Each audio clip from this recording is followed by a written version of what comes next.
Hello and welcome to the Friday market update. So first I gotta give a shout out to the U of A playing in the Final Four this weekend. It's been a long time. But let's get started with the rate update. Unbelievable, and not in a good way. I feel like I'm starting to sound like a broken record here, but I've got to say it again. So before I get into my rant, let's start with the good news. Mortgage rates had a really solid week. We dropped below 6.5% and landing around 6.45 according to Mortgage News Daily. But even better, we're still about 0.5% lower than this time last year. So overall, let's look at that as a win. Now, here comes my soapbox. I've been on it before, but the Bureau of Labor Statistics, the BLS jobs report, dropped their latest jobs numbers showing 178,000 new jobs. No way. I'm just going to say it. I don't buy it. And my business partner has renamed the BLS report to the BS report. So get that. But ADP and Revelio, which are two highly respected private entities that also report on the jobs, both came in way lower than the BLS report earlier this month. They were over 100,000 jobs less than what the BLS reported. And this isn't new. I mean, we keep seeing this over and over, month after month. They release these job numbers and then they revise them downward almost every single month. So even though the job numbers were reported strong, Wall Street is like starting to go, I don't know if I believe them. And at some point, you really have to start to question how reliable that first number that the BLS really is. But here's a problem. Wall Street has to react to it. That's it. They may not believe it, but they have to factor it into their trading because it is the most current data out there. And if it's true, then they don't want to be caught on the wrong side. So even if traders don't fully trust the number, it's the freshest data they've got. And more importantly, it's what the Fed uses when they're making decisions about monetary policy and whether to raise interest rates, lower interest rates. It's the BLS number is a big part of it that they consider. It's tough, but we have to consider it. Now, whether we like it or not, it's still a market mover. Now, I want to zoom out for a second.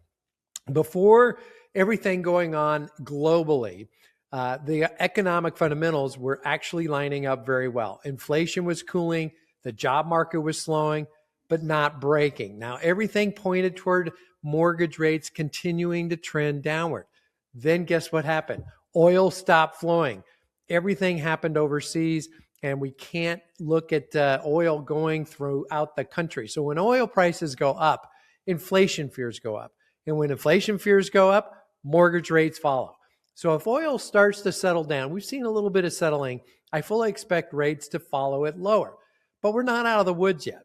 It's not just the jobs numbers that count. It's the inflation is the other big driver. So next week we get new inflation data, and that will reflect the increase in the gas prices in March because the war started right at the end of February. So there's a pretty good chance that the inflation numbers come in hotter than we wanted to. And if that happens, we could see some short-term pressure on mortgage rates again, potentially moving them up. Now, here's where it gets interesting. Whenever there's uncertainty, people hit the pause button. They stop. And we're already seeing it. Purchase applications are down since the latest round of global tension started. And at the same time, sellers are getting a little more worried. They're getting like, oh my gosh, is my home going to close? Is my home going to sell? That combination creates opportunity, less competition, more flexibility from sellers, and in many cases, better overall terms for buyers who are staying in the game. They may get more seller concessions in terms of closing costs. This is not the time to sit on the sidelines.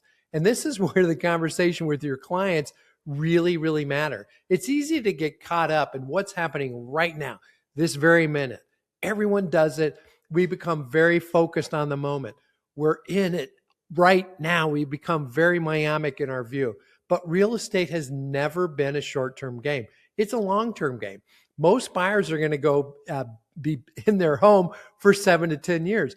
And over that kind of time frame, the day-to-day noise just doesn't matter as much. You got to look at that bigger picture. And historically, we all know real estate wins over time. It's been proven.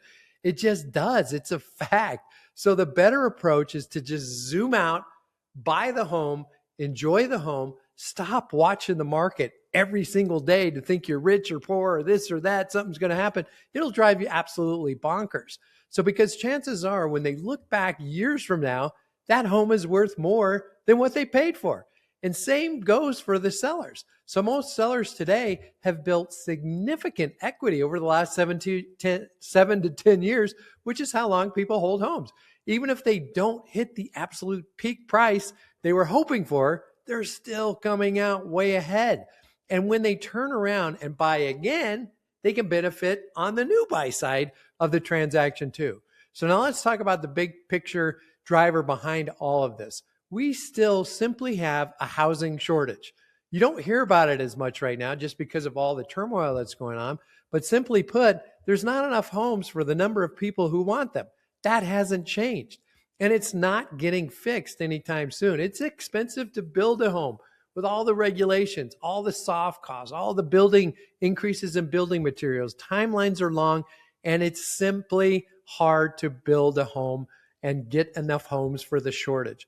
But that's what continues to support the existing home values long term. So when you put it all together, yes, there's uncertainty. Yes, there's volatility. But for the people who take action, there's also tremendous opportunity. In fact, they may benefit more right now because others are stepping back. So here's the mindset. As you know, I always say, be the buffalo. When the storm shows up, and we're in a little bit of a storm right now, don't run away. Run straight into it. Run through it. Educate your buyers, guide your sellers, help them see the bigger picture of this. And if you need help explaining what's happening in today's market, you know a guy. I'm here. So hope you have a great weekend. We'll see you next week. This is Gaylord out. Bye-bye.